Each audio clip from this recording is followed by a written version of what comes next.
Okay, keeping going. So we are going to look now at substituting numbers for letters. So in this part, we are looking at questions where they tell us the value of one of the letters. Okay, so they tell us in this case what one of the letters stands for. So the key words here, the first one is substituting, or what we call subbing in. And that just means replacing a variable with a given value. So if we think of a sub in terms of sport, a sub goes on the field in place of someone else who's already there. And that's the same idea that we're going to be doing here. So instead of one of the letters, we're going to take a number and put it in its place.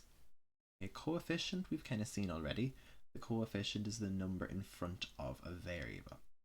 So if we're given the value, we can sub it in to work out the value of the whole expression. And the key thing with these is when we're subbing in, we must use brackets, and that's really important. So you need to make sure when you're doing these questions that when you sub in, you use brackets. And you'll do that for the next any number of years that you're doing any sort of algebra. When you're subbing in, use brackets, because it helps make sure that we don't make any silly mistakes. So if we look at these examples here, if x is equal to 3 and y is equal to 4, find the value of these expressions.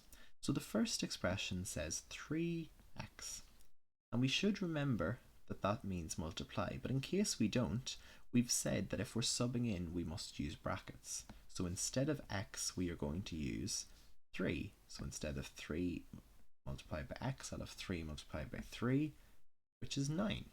Okay, remembering again that brackets mean multiply. So using the brackets here helps us see where we're multiplying. We look at the next one, 2x minus y. So anywhere we see x, we're going to put in 3. Okay, anywhere we see x, we're going to put in 3. That means 3 is going in here. Anywhere we see y, we're going to put in 4. So let's just highlight those and make it really clear. The y4 could be the pink. 2 multiplied by 3 is 6, minus 4, and we get 2.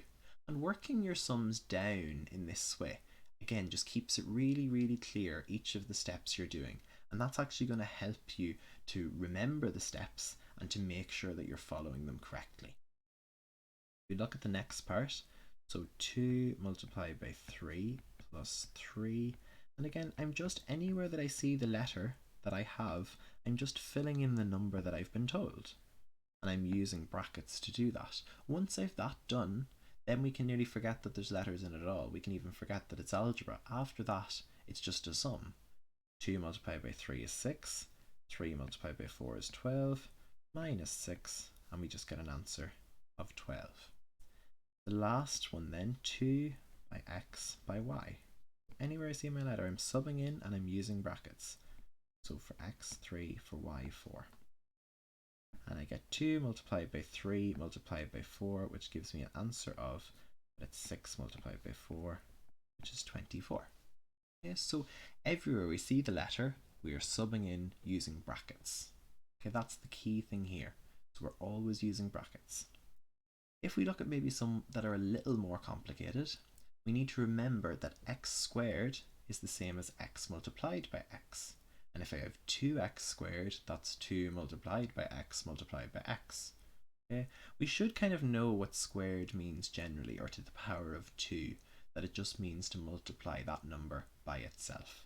So if we do the same thing here, if x is 2 and y is 3, we're going to evaluate these different expressions. So instead of x squared plus y squared, we're going to have 2 squared plus 3 squared. And what you should notice here is that we're still using brackets to sub in, and what we're also doing is we're writing that squared outside the bracket, okay, on the outside of the bracket. So really I'm making it really clear that I'm subbing in for x, that I'm filling in, instead of x, I'm putting in the number that they've told us, which is 2. 2 squared is 4 and 3 squared is 9, which gives me an answer of 13. For the second part, 3 by x squared I know is 2, and y squared is 3. Okay, what we should remember from our order of operations, which was our bird mass, is that we do brackets first, but second was indices, which is the same as a power.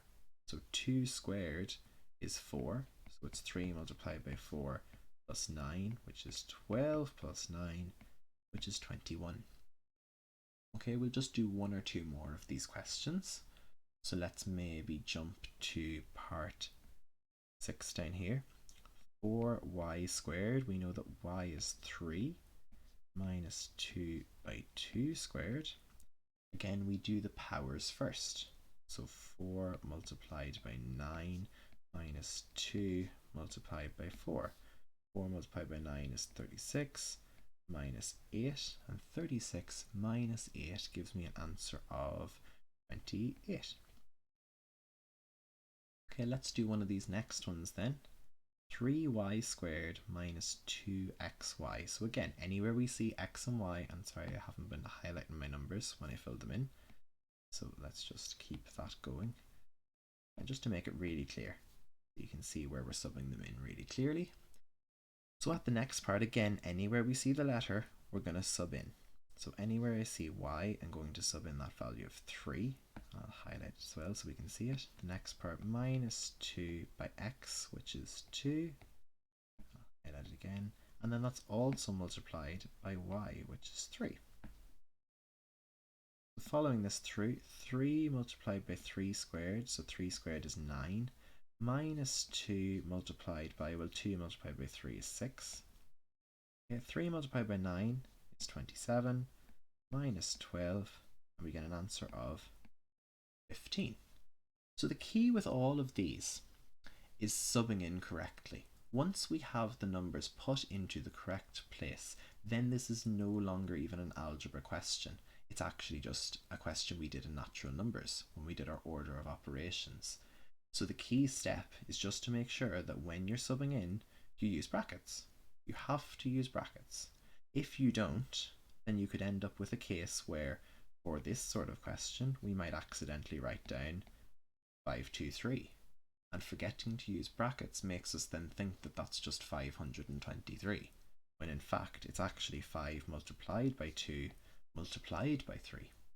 So it's really, really important that we get used to using brackets now. Okay, so put in the extra effort to make sure that you're using those brackets, because then when you get to more complicated questions, you won't have to worry about it, or you won't have to worry about making silly mistakes. Okay, so always the first step we do, sub in using our brackets, and then we solve the question that comes after that then. Okay, but that's the key thing.